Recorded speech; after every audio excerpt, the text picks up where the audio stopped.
Acá está. Ese es. Así es. Desempolvado acá del 21 de noviembre del 2000. Es cuando se recibió, digamos. Así es. Se ha recibido, señor doctor Valentín Paniagua. Así es. Que era presidente del Congreso en ese momento, ¿no? Permíteme. Por favor. Qué bueno. Ingeniero, ahí está. A ver. Gracias, Verónica. Qué bueno que lo tengas acá, porque este documento de la Secretaría desarma General, pues esa novela que se creó diciendo que el presidente Fujimori renunció por fax. Acá está recibido en el Congreso de la República, porque la verdad es que vino el edecán del señor presidente de la República a entregar la carta. Lo más arriba es el sello de recibido. Entonces, ahí está el recibido. ¿Quién fue el edecán? Ahí está, trajo la carta, no es como dijeron, renunció por fax. La carta se la mandaron al edecán ¿cómo? Por fax. El edecán vino. Vino en un vuelo. El edecán vino desde... Pero por supuesto, el edecán como ya presidente vino trayendo la carta de renuncia. Y aquí está la carta, con el sello de admitida en el Congreso de la República. No fue vía fax, sino vía edecán. Acá tú lo muestras, este es un documento histórico, aquí está. Y qué bueno que lo tengas, Verónica, aquí está. Pero fue vía edecán, no vía fax. Vino, pues, el documento vino así, este es el documento. Y entra a la mesa parte del Congreso. Yo creo que lo que es lamentable en esto no es si fue por fax o lo mandaron de mensajero al edecán, todas las circunstancias sino las circunstancias en que se renuncia y las circunstancias de renunciar fuera del país, ¿no? Está bien, pero porque eso creo que no se puede señalaron quitar, que era por fax, ahí te demuestra que no ha habido fax, ¿no? Creo que el medio es inocuo. Lo que es importante es desde dónde se realiza y cómo se realiza, ¿no? Y creo que sí, eso me parece que no está bien.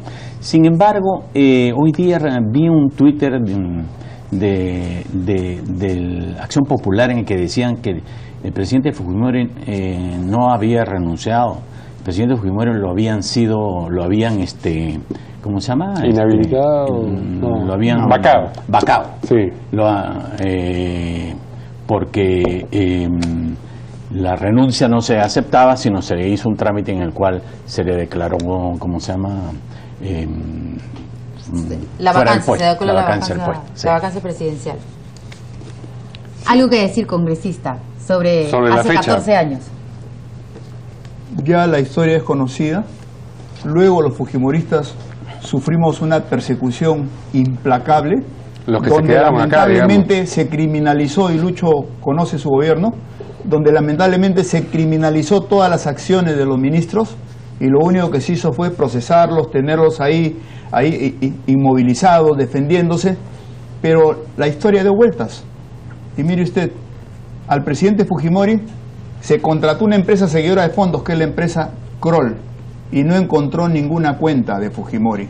Sin embargo, ahora que hemos querido, a raíz del caso Ecoteva, que compromete seriamente al presidente Toledo con estas cuentas que no tienen un origen de los 20 millones de dólares, pedimos en el Congreso de la República que se contrate una empresa seguidora de fondos y no han querido.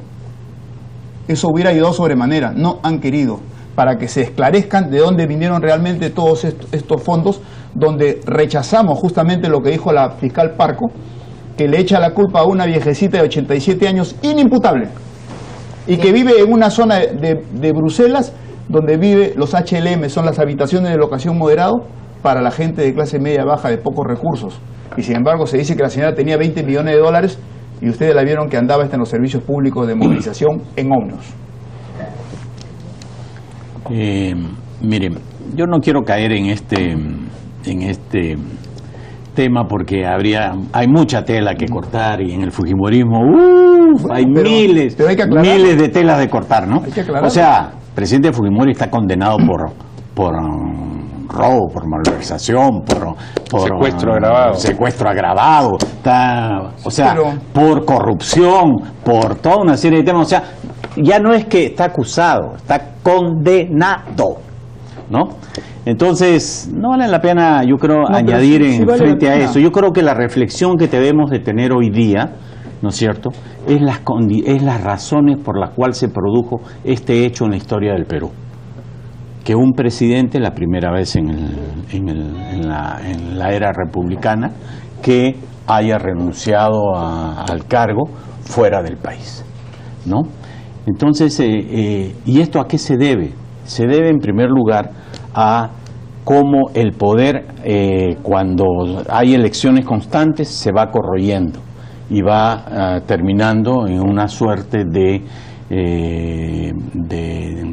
tremenda corrupción, poca transparencia, y que genera pues el quererse quedar más en el poder para, uno, poder tapar, y segundo, seguir en lo mismo.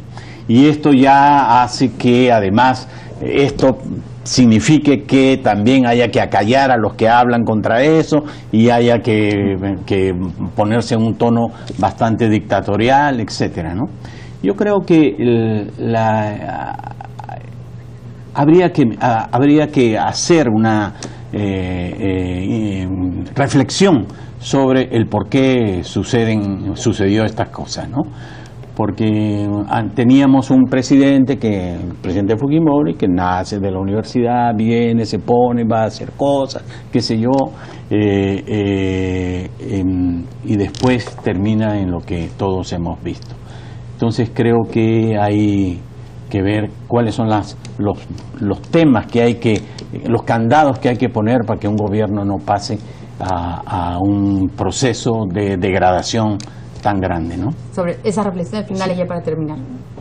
Nosotros seríamos pues ciegos en desconocer situaciones que fueron pues malas para el país en el gobierno, pero también no seamos mezquinos.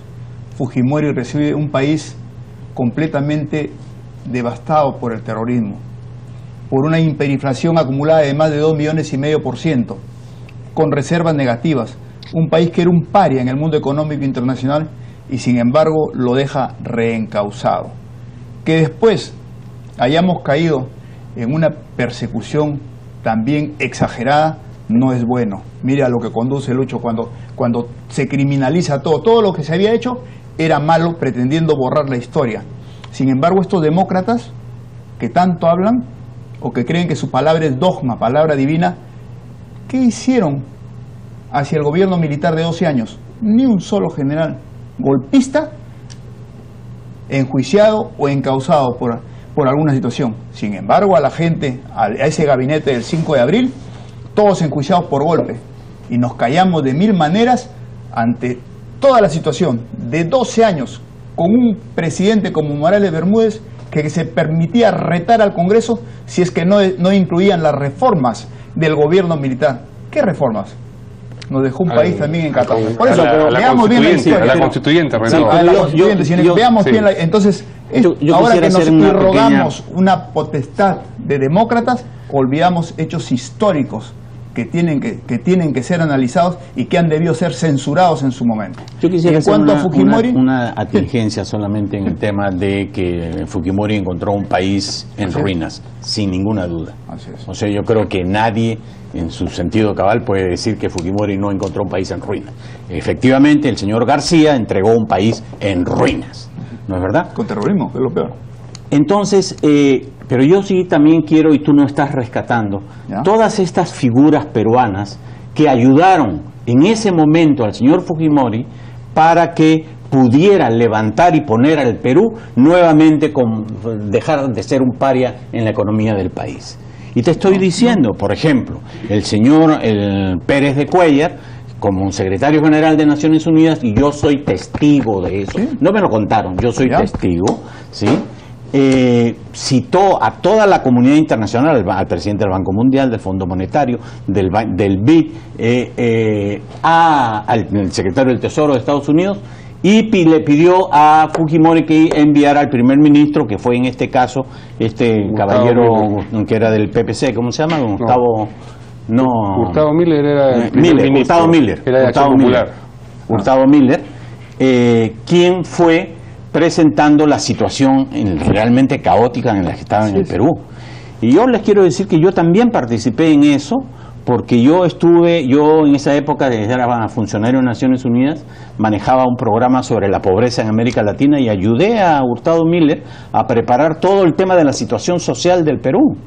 Entonces, ha habido toda una gente que ha apoyado, y yo creo que debieran reconocerlo también. No es que llegó Superman o Super K y y hizo las cosas, ¿no? Es que Justamente. Pero es muy bonito que el día de hoy estemos recordando este tipo de cosas que yo nuevamente le digo, o sea, por favor, la población tiene que empezar, los jóvenes tienen que empezar a mirar esto con mucho mayor detalle y con mucha mayor crítica. Así es. Bien, tenemos que cerrar este tema con una caricatura.